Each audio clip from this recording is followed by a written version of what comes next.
हरे कृष्णा, जय भोलेनाथ। आप सभी का दिन शुभ और मंगलमय हो। इससे पहले की कथा सुनने के लिए आप सबका बहुत बहुत आभार।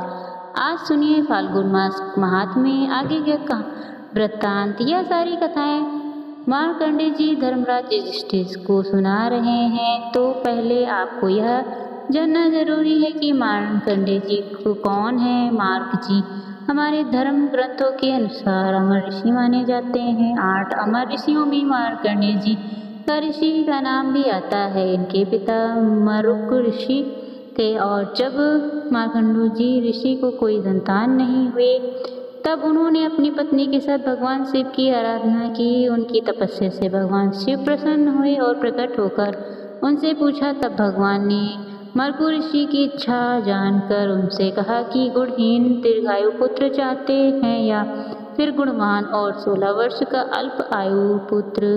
तब मरकु ऋषि ने कहा कि उन्हें अल्प आयु लेकिन गुणी पुत्र चाहिए। भगवान शिव ने उन्हें यह वरदान दे दिया। जब मार्कंडेय ऋषि 16 वर्ष के होने वाले थे तब उन्हें यह बात अपने माता पिता द्वारा पता चल गई। अपनी मृत्यु के बारे में जानकर वह बिल्कुल भी डरे नहीं, विचलित नहीं हुए और शिव भक्ति में लीन हो गए, क्योंकि वे जानते थे कि भगवान शिव की कृपा से सब कुछ प्राप्त किया जा सकता है। इस दौरान सप्त ऋषियों की सहायता से ब्रह्मदेव से उन्हें महामृत्युंजय मंत्र की दीक्षा मिली और इस मंत्र का प्रभाव यह हुआ कि जब यमराज तय समय पर उनके प्राण हरने आए तो शिव भक्त में लीन मार्कंडेय ऋषि को बचाने के लिए स्वयं भगवान शिव ही प्रकट हो गए और उन्होंने यमराज बाल को बेअसर कर दिया। बालक मार्कंडेय भक्ति देखकर भगवान शिव ने उन्हें अमर हो जाने का वरदान दिया। महाभारत के अनुसार मार्कंडेय जी ने हजार युगों के अंत में होने वाले अनेकों महाप्रलय देखे हैं और मार्कंडेय जी पुराणे में इन्हीं की रचना मानी जाती है। तभी सभी पांडव जब वनवास में थे तब उस समय युधिष्ठिर आदि पांडवों से मिलने के लिए मार्कंडेय जी पहुँचे थे और उसी समय उन्होंने धर्मराज युधिष्ठिर को यह सारी कथाएं सुनाई थी। इसी क्रम में आगे बताते हुए मार्कंडेय जी कहते हैं कि हे राजन, नर्मदा के उस तट पर कपिला संगम के बाद वैदुर्य के पश्चिम भाग में नर्मदापुरम एक स्थान विख्यात है। वहाँ पर बहुत से देव ऋषि, ब्रह्म ऋषि, राजश्री, तपस्वी और व्यवसाय लोग भी रहते हैं। नर्मदापुरम से एक जगदम नामक मुनि थे जो हमेशा शिव भक्ति में लीन रहा करते थे। वे हर दिन नर्मदा संगम में स्नान करके तरह तरह के कंद, पुष्प, अक्रू और आदि मनोहर उपचारों द्वारा भगवान शिव की पूजा करते और दक्षिणा पूर्व की शरण लेकर शिव मंत्र के जाप में लीन रहा करते थे। 1 मास तक इस प्रकार जप में लगे हुए मुनि को सिद्धेश्वर लिंग स्वरूप देवादिदेव महेश्वर ने साक्षात दर्शन देकर कहा, ब्राह्मण मैं तुम्हारी भक्ति से रुद्र जप से संतुष्ट हूँ, वर मांगो। तब जमदग्नि मुनि ने कहने लगे, परमेश्वर मुझे होम और यज्ञ क्रिया के लिए कामधेनु प्रदान कीजिए, क्योंकि धर्म और शुभ अनुष्ठान के लिए, शिव पूजा और पर्ण के लिए तथा देव और कार्य और पितृ कार्य की सिद्धि के लिए गौओं को ही सबसे पवित्र माना गया है। महादेव जी कहने लगे, महाभाग, तुम्हें समस्त कामों की सिद्धि के लिए यह कामधेनु दी जा रही है। ऐसा कहकर महादेव जी वहीं अंतर्ध्यान हो गए। जमदग्नि मुनि जिन जिन कामनाओं के लिए कामधेनु से याचना किया करते थे वह उन बड़ी आसानी से तुरंत ही मिल जाया करती थी। अब वे सोने के बर्तनों में तरह तरह के मनवांछित भोज्य पदार्थ परोसकर सहस्त्र ऋषियों को प्रतिदिन इच्छा अनुसार भोजन कराने लगे। माननीय ब्रह्म ऋषि और देवतागण भी मुनिवर जगदम्बी के आश्रम पर आकर उनकी कीर्ति बढ़ाने लगे। इस प्रकार कुछ समय बीतने पर एक दिन राजा कार्तिक वीर्य अर्जुन के आश्रम पर गया और कहने लगा कि मुनि, यह गाय तो तुम्हारी योग्य नहीं, इसलिए इसे मुझे दे दो। कार्तिकेय वर की यह बात सुनकर मुनिवर जमदग्नि बहुत देर तक सोच विचार में पड़े रहे। उन्हें कुछ उत्तर न देकर देख राजा मुनि को मरवा दिया और खुद उनकी कामधेनु को बलपूर्वक हर ले जाने लगा तब वह आश्रम से बाहर निकला। तब अचानक ही कामधेनु पर कोड़ों की मार पड़ने लगी। वह बार बार कोड़ों की मार से घायल होने लगी और उस गांव ने श्राप देते हुए कहा, वह नराधम रेणुका नंदन परशुराम तेरे समस्त कुल का संहार कर डालेंगे। इस प्रकार श्राप देकर कामधेनु फिर से स्वर्गलोक को चली गई। उस समय लोगों को में महान हाहाकार मच गया। सब कहने लगे, अरे यह कौन दुराचारी आ गया जिसने ब्राह्मणों के कोप को बढ़ा दिया। इसके बाद महावीर परशुराम जी ने पिता के मारे जाने का समाचार सुना। सुनते ही वे जलती हुई अग्नि की तरह क्रोध में जल उठे और सहसा आश्रम पर आए। पिता को मरा हुआ देखकर क्रोध से उनका पराक्रम दुगना हो गया। वे अचानक उठकर महिष्मतीपुरी की ओर चल दिए और वहां कार्तिकेय वीर अर्जुन को उनके मस्तक सहित काट डाला। उस समय मुनिवर परशुराम जी क्षत्रिय जाति के लिए प्रलय का कारण बन गए थे, विनाश बन गए थे। महापराक्रमी आत्मा कार्तिकेय वीर अर्जुन पूरी पृथ्वी को क्षत्रिय से रहित कर दिया और इस प्रकार अपनी प्रतिज्ञा पूरी करके वे पिता के आश्रम पर वापस लौट आए और माता अन्य मुनिवश्वरों को नमस्कार करके उन्होंने विधि पूर्वक परशुराम परमेश्वर महादेव जी की स्थापना की। उसके पास ही विंशो का रंग का और पावनी का नाम वाली 3 शिला, उन्हीं पर परशुराम जी ने अपने पिता की मरणोपरांतकालीन श्राद्ध और क्रियाएं संपन्न की। उस स्थान पर एक कपिलवर्ण की शिला है जो देवद्रोणी के नाम से जानी जाती है। वहाँ पिंडदान करने से पितृ स्वर्ग में चले जाते हैं। राजन, इस प्रकार मैंने तुम्हें नर्मदापुरम सुनाया। इसके श्रवण और कीर्तन से देवलोक में देवत्व की प्राप्ति होती है। मार्कंडेय जी आगे कहते हैं कि राजन, जहाँ पर बहती और नर्मदा जी का संगम हो वहाँ एक निषद हर दिन भगवान त्रिलोचन का पूजन किया करता था।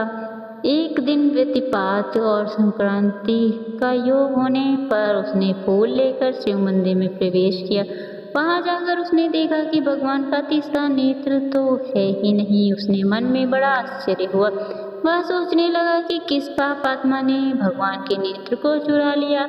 ऐसा कहकर उसने तीखे बाण से अपना नेत्र उजाड़ लिया और उसे ही देव महादेव के मस्तक पर लगा दिया। ऐसा करते समय उसके मन में बिल्कुल भी भय, कंपन और दीनता नहीं आई। उसके हृदय का भाव भी नहीं बदला। इससे देवेश्वर महादेव जी उस निषाद के ऊपर बहुत प्रसन्न हुए और हंसकर बोले, वत्स तू वांछित वर मांग, मैं तुझ पर बहुत प्रसन्न हूँ। भगवान शिव की कृपा से निषाद की बुद्धि निर्मल हो गई और वह उन्हें साष्टांग प्रणाम करके कहने लगा, देवेश्वरिया, सभी निषाद अपने मृग, पशु, पक्षी और पुत्र, स्त्री आदि परिवार के साथ आपकी कृपा से आपके ही लोक में चले जाएं। अन्य जितने भी पाप योनि हो उनकी भी ऐसी ही गति हो, बस यही मेरी इच्छा है। सुनकर महादेव जी बोले, भक्त, मेरी कृपा से तुम सभी कामनाओं को प्राप्त करोगे। ऐसा कहकर भगवान वहीं अंतर्ध्यान हो गए। इसके बाद सैकड़ों सेवकों सहित वह निषाद इस तीर्थ के प्रभाव से शिव जी के धाम में चला गया। राजन, या तुमको शिव नेत्र कुंड का महात्मा मैंने बताया। सैकड़ों पाप योनि मनुष्य नर्मदा और शिव जी के संयोग रूप उस तीर्थ में परम सिद्धि को प्राप्त हुए। जो वहाँ स्वतंत्र और परतंत्र होकर अपने प्राणों का त्याग करता है, वह सहस्त्र वर्षों तक उमा महेश्वर के धाम में निवास करता है। इस प्रसंग को सुनने और कहने से भी मनुष्य भवबंधन से मुक्त हो जाता है। नर्मदा के उत्तर तट पर एक परम उत्तम और तीर्थ है जो सब सिद्धियों को देने वाला है। उसे जनक तीर्थ कहते हैं। स्वचर मनवंतर आने पर त्रेता युग में राजा जनक अपने उपरो ब्रह्मवेत्ता में हो श्रेष्ठ ब्रह्मा ऋषि यज्ञ वल्लभ को साथ लेकर अनेक मुनि वृंद से सेविका कश्यप जी के पवित्र आश्रम में गए। उनके साथ यज्ञ कराने वाले त्रितित्व और यज्ञ का सामान भी था। इसके बाद वहाँ यज्ञोत्तम लक्ष्य मेघ और यज्ञ आरंभ हुआ। इंद्र आदि श्रेष्ठ देवताओं ने स्वयं आकर यज्ञ भाग ग्रहण किया। इसके बाद यज्ञ पूरा हुआ। राजा नर्मदा में यज्ञादि स्नान करके पुत्र और पत्नी के साथ सुशोभित हुए। फिर शिव जी और विष्णु जी का पूजन करके उनके वरदान प्रभाव से वे दिव्य विमान पर आरूढ़ होकर दिव्य लोक में जाते हुए देखे गए। मार्ग में उन्हें देखकर धर्मराज उठकर खड़े हो गए और अर्थ पाद आदि लेकर पैदल ही उनके विमान के आगे आ गए। पास आने पर उन्होंने हाथ जोड़कर कहा, महाराज, आपने तपस्या, ध्यान, योग, दान और देव पूजन आदि के द्वारा शिव जी और नर्मदा जी के प्रसाद से संपूर्ण दिव्य लोकों पर विजय प्राप्त पाई है। यह सुनकर राजा जनक ने यशस्वी धर्मराज से कहा, प्रभु, सर्वथा अपनी प्रभा फैलाने वाले भगवान सूर्य जिस प्रकार जीवों के आराध्य देव हैं, वैसे ही आपकी भी मूर्ति है। श्री ब्रह्मा, विष्णु और शिव जी यह जीवों के समस्त कर्मों के साक्षी हैं। इस प्रकार जनक और धर्मराज जी में धर्माधर्म विचार पूर्वक संवाद चल रहा था। तभी देवराज इंद्र, देवर्षि नारद पर्वत पर अन्य श्रेष्ठ मुनि राजा जनक का आगमन सुनकर धर्मराज जी के नगर में आ गए। धर्मराज जी ने उन सब का यथा योग्य अलग अलग पूजन किया और वे सब लोग यथा योग्य आसन पर विराज हो गए। विराज के बाद देवर्षि नारद ने पूछा, नारायण नारायण, हे धर्मराज जी, पृथ्वी पर कौन कौन से देश, पर्वत, पवित्र नदी, आश्रम और तीर्थ ऐसे हैं जहाँ किए हुए मनुष्यों के दान, होम, जप, तप आदि कभी छेड़ नहीं होते? यह सब यथार्थ रूप में बतलाइए प्रभु। तब धर्मराज जी बोले, मुनि, नर्मदा जी के उत्तर तट पर लक्ष्मेध नामक तीर्थ है और वहीं पर लक्ष्मेश्वर नामक एक शिवलिंग भी है जो कि परम पवित्र है। भगवान शिव से बढ़कर कोई देवता नहीं, नर्मदा जी के बढ़कर कोई नदी नहीं, सत्य से बढ़कर कोई धर्म नहीं और सब प्राणियों पर दया करना यह सबके लिए परम धर्म है। और ना शंख रात परो देखो, ना रेवा परा नदी, ना सत्य परो धर्म, कारु सर्व जंतु।